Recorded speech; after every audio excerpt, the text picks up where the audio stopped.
Bharatiya Janata party ने नेतृत्व परिवर्तन किया है। सम्राट चौधरी अध्यक्ष बने हैं और अध्यक्ष बनते ही भाजपा को जो बड़ा झटका लगा है, तेजस्वी यादव ने जो पटखनी दी है उसकी चर्चा करेंगे। दरअसल सम्राट चौधरी जिस समीकरण से आते हैं उस समीकरण के वोट बैंक को साधने के लिए भारतीय जनता पार्टी ने एक प्लान बनाया। सोची समझी साजिश रणनीति बिहार के चुनावी समर में भारतीय जनता पार्टी एक नंबर की पार्टी बनने को लेकर रच रही है। ये राजनीतिक षड्यंत्र है और ये राजनीतिक षड्यंत्र जदयू और राजद के खिलाफ रचा जा रहा है, लेकिन तेजस्वी के एक दाव ने कहीं ना कहीं सम्राट चौधरी को पटखनी दे दी है। बात की जाए तो बिहार में 5 सीटों पर हुए एमएलसी चुनाव में जो परिणाम आया है बड़ा ही अजीबोगरीब आया है। सारण से भाजपा साफ हो चुकी है। बात की जाए तो गया में भाजपा 1 सीट जीत पाई है। दूसरे पर अभी तक जो जानकारी मिल रही है, लगातार चर्चा चल रही है, काउंटिंग की बात सामने आ रही है, कुछ क्लियर है नहीं। वही बात की जाए तो कोसी से जदयू के संजीव सिंह जीत चुके हैं। कहीं ना कहीं भारतीय जनता पार्टी पिछड़ चुकी है।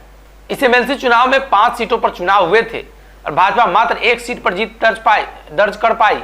भारतीय जनता पार्टी अपना सिटिंग सीट भी नहीं बचा पा रही है। अब ऐसे में बड़ा सवाल यह उत्पन्न होता है कि क्या अध्यक्ष बदले जाने के बाद भारतीय जनता पार्टी मजबूत हो पाएगी? क्या मुख्यमंत्री नीतीश कुमार और तेजस्वी यादव के संयुक्त गठबंधन को टक्कर दे पाएगी? यहां तक कि कोसी क्षेत्र से भारतीय जनता पार्टी के उम्मीदवार जमानत भी नहीं बचा पाए हैं। दरअसल भारतीय जनता पार्टी के लिए बड़ा ही दुखदाई समय है।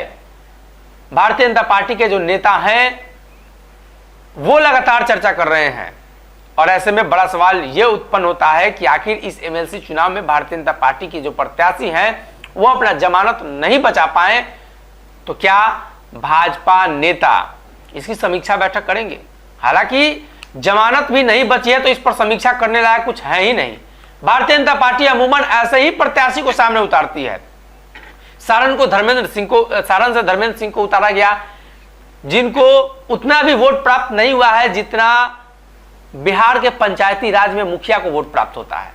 और ऐसे में बड़ा सवाल यह उत्पन्न होता है कि भारतीय जनता पार्टी मुखिया का कैंडिडेट, मुखिया का चुनाव लड़ने वाले प्रत्याशी को एमएलसी का चुनाव चिन्ह दे देती है, एमएलसी टिकट पर चुनाव लड़वा देती है। यह भारतीय जनता पार्टी के लिए सोचने का विषय है और यही वजह है कि भाजपा को बुरी तरीके से तेजस्वी यादव ने पटक दिया है, मुख्यमंत्री नीतीश कुमार ने पटक दिया है। दरअसल बिहार में भारतीय जनता पार्टी एमएलसी चुनाव में जब हार जा रही है तो लोकसभा चुनाव में भाजपा की स्थिति क्या होगी? क्या भाजपा के लिए उस समय कुछ बदलाव होगा?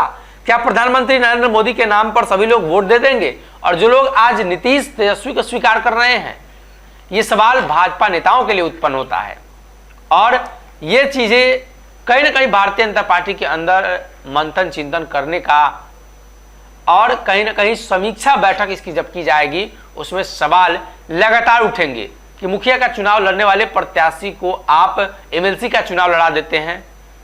भारतीय जनता पार्टी में भी कई लॉबी है, टिकट बंटवारे को लेकर भी कई तरह की बातें चलती है। भारतीय जनता पार्टी में जातीय लॉबी सक्रिय है।